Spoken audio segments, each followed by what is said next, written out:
এই ডিজাইনটা আমার অনেক বেশি পছন্দের। অনেকগুলো ড্রেস আমি এই ডিজাইনে করেছি। আরও একটা কাজ করছি, এটা একটা লাইট বেবি পিঙ্ক কালার কাপড়ের উপর ডিজাইনটা করে নিয়েছি উপরের পার্টে। এটা 8 থেকে 10 বছর বাচ্চা পরবে এমন একটা সাইজে কিন্তু ড্রেসটা বানানো। আর এখানে আমি এখন সেলাই করব ডিপ ম্যাজেন্টা কালার সুতা দিয়ে ফুলের পাপড়িটা করছি। আর এখানে আমি মানে পাতা যেভাবে করি নর্মালি ওইভাবেই করে দিচ্ছি ফিশবন স্টিচ দিয়ে। আর এই একটি স্টিচ দিয়েই আপনি এই সুন্দর ড্রেসটা সম্পূর্ণ কমপ্লিট করে নিতে পারবেন।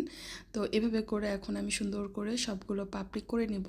আর এখানে কিন্তু আমি 2 তার সুতা নিয়েছি, আর এগুলো হচ্ছে সুতি লাচ্ছি সুতা। চাইলে আপনারা যে কোনো সুতা দিয়ে এই কাজটা করতে পারেন।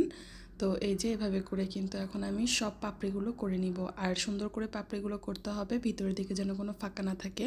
আর অবশ্যই ফ্রেমটা টাইট করে আটকে নেবেন, এতে করে ফ্রেমটা খুলে ফেলার পরেও কিন্তু কাজটা অনেক সুন্দর মানে স্ট্রেইট হয়ে থাকবে, কুঁচকে আসবে না বা লুজ থাকবে না।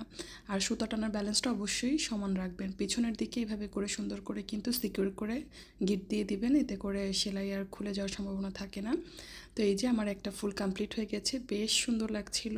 মানে হালকা গোলাপির ভিতরে ডিপ একটা রানী গোলাপি কালারের ফুল, আর মাঝখানে আমি দিয়ে দিয়েছি বাসন্তী হলুদ কালারের শার্টিন স্টিচ দিয়ে গোল রাউন্ডটা। এতে করে অনেক বেশি সুন্দর লাগছিল সামনাসামনি।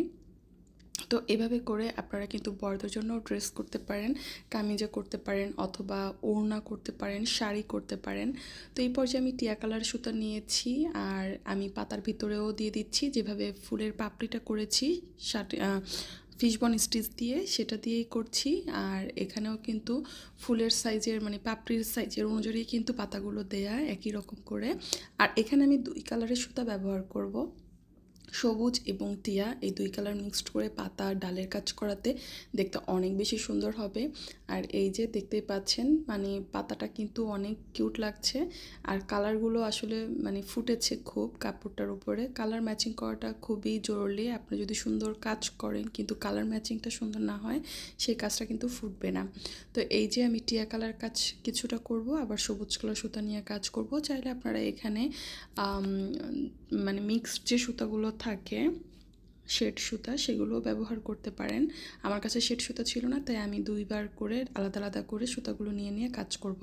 একবারে যতটা কাজ হবে পরের বার আবার সুতা চেঞ্জ করে কাজ করব, এতে করেই একটা শেড সুতার লুক আসবে। আর আমি ডালের দিকে দিয়ে দিব হচ্ছে ডাল 4 বা ব্যাক স্টিচ 4, আপনি আপনার পছন্দ মতো যে কোনোটা দিয়ে করতে পারেন। আমি ব্যাক স্টিচ 4 দিয়ে করেছি। আর ডিজাইনটা এরকম হয়েছে, পুরো কাজটা করলে অনেক বেশি সুন্দর হবে। আমি এরকম আরও অনেকগুলো ড্রেস করেছিলাম, সেটা সাদার মধ্যে করেছিলাম। এটা আপনাদের কাছে কেমন লাগছে, কালার কম্বিনেশন কেমন হয়েছে অবশ্যই জানাবেন। আল্লাহ হাফেজ।